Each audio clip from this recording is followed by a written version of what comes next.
Olá, meu amigo, minha amiga. Lidar com uma pessoa em desespero é sempre uma coisa muito complicada. Isso exige equilíbrio, sabedoria, bom senso, saber medir as reações diante da figura que está nessa situação. Agora, quando o desesperado é um criminoso, aí a nossa sabedoria, a nossa atenção, os nossos alertas ficam muito maiores. E agora, como lidar com o conjunto de desesperados criminosos? Porque é isso que está acontecendo hoje no Brasil. Vários fatos estão se dando ao mesmo tempo, infelizmente com a omissão dos grandes veículos de comunicação, que poderiam estar apontando uma situação aqui, outra acolá, para revelar para uma parte da sociedade brasileira quem são os verdadeiros crápulas, criminosos, vigaristas e estelionatários que estão em ação. Hoje, no Congresso Nacional, um conjunto deles se reuniu, vejam só, com esse correspondente internacional que foi agora para a extrema-direita de uma forma absolutamente impensável. Bom, vou conversar com vocês sobre que desesperos são esses, como é que a gente tem que tratar essa gente toda e o que os espera no final da história, porque esse desespero aí não vai adiantar para muita coisa, não. Antes de entrarmos nos temas, é sempre muito importante convidar você, que ainda não está inscrito aqui no nosso portal, para vir somar aqui as suas energias com os nossos papos, as nossas reflexões, compartilhando os nossos vídeos, dando seu joinha, mandando seu comentário. E se puder, se inscreva também, prestigie o nosso clube de membros. Você que é muito bem-vindo e muito bem-vindo. Bom, vamos aos temas aqui, porque hoje, gente, nós estamos vendo que os desesperados, eles geram muitas energias aqui dentro do Brasil e fora do Brasil. Mais cedo, isso virou matéria em todos os jornais, né? A economia dos Estados Unidos encolhe 0,3% nos primeiros meses do governo Trump. Como todo malandro, picareta, vigarista, ele está jogando culpa no legado de Biden, que deixou a economia em ascensão. A economia nos Estados Unidos não estava em recessão, eles não estavam com indicadores muito ruins. O Trump conseguiu vencer muito mais no discurso do pânico moral, pânico vermelho, as mentiras, as ferramentas que a extrema-direita usa, porque isso virou uma coisa normalizada em muitas partes do mundo. Eles usam a mentira com uma firmeza, com uma convicção tão grande, e mais do que isso, eles não têm filtros. Eles entram para uma seara que, para o campo da racionalidade combater, é muito difícil. E agora, quando a gente tem uma figura que usa essas ferramentas e é absolutamente desqualificada, abjeta, sem nenhum tipo de princípio, nenhum tipo de empatia, e chega até a presidência de um país como o nosso, a coisa complica mais ainda. O jornalão da direita, do conservadorismo aqui no Brasil, o jornal O Globo, também atesta que a situação lá fora está meio complicadinha, né? Maré favorável à ultradireita reflui com efeito Trump. Vitória de liberais no Canadá, depois de campanha antitrumpista, traz inspiração a outros países. Então o jornal está fazendo essa análise aí. Isso, obviamente, está respingando aqui no Brasil. A direita aqui está se organizando de outras formas. Quem não é da extrema-direita está fazendo um grande pacotão, né? Eles estão se organizando para as eleições de 2026. E, infelizmente, no nosso campo progressista, no campo humanista, nós não estamos vendo muitos movimentos. E o presidente da República tem que ser um agente político vital no meio dessa história toda, porque se ficarmos assistindo o presidente ficar que ele é um administrador, que ele está recuperando o Brasil, e essa gente continuar cada vez mais fazendo o que eles fazem nas redes sociais, nós vamos ter problemas nas eleições de 2026. Ainda dá tempo, ainda tem muita coisa para fazer. Hoje, o presidente Lula ficou reunido 2 horas com o ministro da SECOM, o Sócio-Idôneo Palmeira. 2 horas hoje e ontem se reuniu mais um tanto também. Se essa questão não for colocada como uma prioridade zero nesse governo, aí nós vamos ter problema, porque ficaremos nós aqui nas redes sociais contra esse mar de insanidades com os veículos de comunicação se omitindo conscientemente, né? Porque essa extrema-direita ela é super funcional aqui no Brasil e fora do nosso país. Quem é graúdo na grana ganha mais dinheiro com essa gente toda. Aliança Rumo à Direita, maior agremiação do país, Federação União PP, é lançada com gestos à oposição e desafia governo. Então, olha, não dá mais para ficar tratando as coisas com calmaria, não. É hora de enfrentamentos. Relator na Câmara contraria a STF e defende suspensão de toda ação por tentativa de golpe que envolve ramagem em Bolsonaro. Gente, os caras são muito canalhas, são muito calhordas. Vejam só, Então, deputado, claro que são um grupo de deputados, né? Eles estão querendo pegar o fato do Ramagem está sentado agora no banco dos réus por crimes que ele cometeu antes de virar deputado federal e neutralizar, paralisar toda a acusação contra todos os criminosos do 8 de janeiro que estão presos lá no inquérito, ou na ação penal 12.100, que é a ação penal desse golpe. Eles não têm o menor pudor, eles vão. E isso, gente, era para tá sendo denunciado, né? Já há muito tempo. Então a coisa vai indo, vai se arrastando, de repente passa alguma coisa no Congresso Nacional, aí todo mundo, passou. O Lindbergh Farias está muito atento. Ele entrou com uma ação no Supremo Tribunal Federal sobre essa questão que eu quero compartilhar aqui com vocês, um trecho da fala dele que é muito importante. Vamos lá. Fala, Lindbergh. Opa, fala, Lindbergh. Só que nesse caso a gente recorreu e eu vou manter essa tese porque é um caso muito grave. Nós estamos na CCJ nesse momento apreciando o relatório que tranca a ação penal do Ramagem, que era deputado. Por que eu acionei o Supremo e continuo achando... Não é só do Ramagem, o propósito é trancar do Ramagem, que hoje é deputado federal, e todos os outros criminosos que estão conectados com ele na mesma ação penal. Então, por isso que a coisa é muito grave. Achando que fiz de forma correta, porque o artigo 53, parágrafo 3º da Constituição, diz o seguinte: a Câmara pode trancar uma ação penal desde que sejam crimes após a diplomação. Ramagem teve a diplomação no dia 16 de dezembro. Ele foi denunciado por 5 crimes. A maior parte ele não era deputado. Ele era chefe da BIM. E a denúncia é muito forte.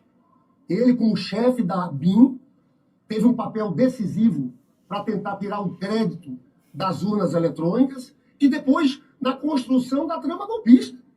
Eu fiz uma petição ao Supremo porque o relator escolhido era Alfredo Gaspar, que a gente sabe que é um bolsonarista que tem posições muito duras. E eu fiz essa petição depois de várias declarações do Alfredo Gaspar. E está aí. O Supremo respondeu dizendo o seguinte: dos cinco crimes, 2 são após a diplomação. 3 eram anteriores. Só aqueles ligados ao 8 de janeiro, porque foi diplomado dia 16 de dezembro. Mas veja bem, ele apresentou o relatório agora com um projeto de resolução que quer trancar toda a ação penal, inclusive do Bolsonaro. É por isso que eu acho que eu agi de forma correta. Isso é completamente inconstitucional. Imagina a Câmara trancar a ação penal do Bolsonaro antes de começar o julgamento. Pô, mas isso não é água. Olha, o Lindbergh falou muito, pediu até uma água aqui, né? Mas isso batendo no Supremo Tribunal Federal será considerado absolutamente ilegal. Mas o que essa gente vai fazendo? Eles vão estressando os poderes, né? Vão se colocando, vão tentando colocar o Supremo Tribunal Federal sempre na defensiva, o governo sempre na defensiva, sempre querendo algum facto novo, um factoide, um escândalo, uma situação. E aí a gente fica nessa situação de passos de paquidermes aqui para ajudar que o nosso país tenha discussões mais localizadas na nossa realidade, né? Bom, é uma mão estendida para a conciliação nacional, diz Randolph, sob proposta de redução de penas do 8 de janeiro. Até o Randolph caiu nessa, gente, francamente. Olha, senador Randolph, olha, vou falar uma coisa para vocês. Desculpa, peguei a frase dele aqui. Randolph destacou que a proposta busca atender às demandas por justiça sem conceder anistia a quem tentou o golpe de Estado. É o entendimento ao que é reclamado, sem ter anistia para quem tentou o golpe de Estado e, ao mesmo tempo, é uma mão estendida para a conciliação nacional, afirmou o Randolph. Senador, conciliação nacional? Quem está precisando de conciliação aqui? Então, quer dizer, desculpa, gente, o criminoso, ele pratica uma série de crimes bárbaros, aí, quando ele está para ser condenado, ele fica fazendo balbúrdia na cadeia, os parentes dele... os outros criminosos criam algum tipo de problema para a sociedade, e aí o que se faz? Vamos diminuir a pena, vamos cuidar deles, vamos perdoá-los, para ter uma pacificação. Olha, o raciocínio está absolutamente míope, né? Eu acho que o senador aí, confrontado, ele teria que se explicar melhor no meio dessa história, né? Porque isso não vai passar. E aí o Munducão, gente, apresenta as suas surpresas. Todos os senadores golpistas hoje reuniram-se lá no Senado e chamaram lá o Glenn Greenwald. Gente, que coisa patética e bizarra. E o Glenn ali falando em democracia, que ele nunca viu uma ditadura tão grande quanto a ditadura implementada pelo ministro Alexandre de Moraes, uma ditadura que o Patife, só posso falar assim, está do lado de um ladrão, assim apontado, pelo Ministério Público do Estado do Rio de Janeiro, o senhor Flávio Rachadinha, por ter roubado dinheiro público com o apoio dos seus assessores, ter lavado dinheiro numa loja de chocolates, que era a loja mais lucrativa do planeta, que só operava, em grande maioria, com dinheiro em espécie, mas ele está do lado ali. Cujo pai é apontado pela Polícia Federal como um ladrão de joias, um golpista, enfim. Mas está ali, falando de democracia do lado da criatura, né? Gente, Os fontes tinham acesso legalmente. Muito, uma bizarrice total. Acho que eu pensei aqui um trecho da criatura falando aqui, que é da ditadura que está acontecendo no Brasil. Vamos lá. Que a gente pode chamar, eu não sei, perigoso ou arriscado, porque ia provocar a raiva de pessoas muito poderosas, países poderosos. E nunca tinha hesitação anteriormente, porque minha obrigação como jornalista, eu acredito, se você não quer correr riscos, pode encontrar uma outra profissão. Ah, sim, porque perguntaram para ele se ele não está com medo do ministro Alexandre de Moraes, medo de nós aqui, medo dos progressistas, medo dos brasileiros, né, de fazer alguma coisa contra ele. Para mim, fazer jornalismo de forma boa é necessariamente enfrentar riscos. E se não quer fazer isso, deveria fazer uma outra coisa. Quando comecei a denunciar, criticar o Moraes, era a primeira vez na minha vida quando eu pensei, isso vale a pena, eu deveria fazer isso, ou talvez o risco é maior e não justifica eu enfrentando esse risco. Tenho filhos agora que estou dependendo de mim, estou criando eles sozinho. Então eu pensei, essa cara não tem limites e a sociedade não está impondo limites. Ele pode fazer qualquer coisa que ele quer. Mas no fim dos contos eu não aceito essa preocupação, esse medo. É verdade. Gente, é muito cara de pau, né? O cara... um estrangeiro, vamos nos lembrar disso, né? Mas ditando regras aqui, no país dele lá está acontecendo o que está acontecendo, o Trump está fazendo o que quer, e ele está preocupado, está dizendo que a ditadura é aqui no Brasil, né? É muito triste isso, né, gente? E aí, gente se somando a essa história com as maluquices, com as psicopatias. Um deles é essa figura aqui, que eu canso de mostrar para vocês. Ele publicou um vídeo com o seguinte título: urgentíssimo, STF acaba de confirmar que o pseudo-golpe não passou de uma farsa. Gente, eu vi até 2 vezes o mesmo vídeo, fiz sacrifício, mas não tem leco, não quer, não cré. O Tico não combina com o Teco. Ele fala, e não aparece isso que ele está dizendo, que o STF está confirmando que não houve golpe, né? Vou pegar só um trechinho aqui. Povo abençoado do Brasil, urgente, urgentíssimo.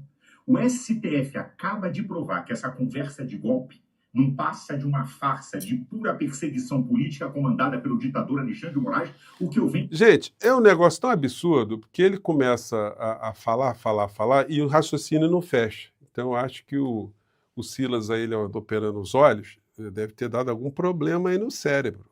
Ou então é uma coisa envolvendo caráter, aí é mais difícil, né? Mas ele, enfim, que é homem da psicologia, da religião, ele pode procurar apoio nessa área. O problema todo é que ele inferniza tanto as nossas vidas também, que fica complicado a gente lidar com tanta gente criminosa, tanta gente bandida ao mesmo tempo. Mas nós estamos aqui na resistência e vamos continuar, porque, olha, o mais complicado, por incrível que pareça, já passou. Agora é a gente seguir em frente, jogar pressão e fazer com que a justiça do nosso país, no final da história, consiga prevalecer contra esses criminosos todos, né? É nisso que eu acredito, é por isso que eu estou aqui. Gente, um grande abraço, até o nosso próximo encontro e vamos em frente. Tchau!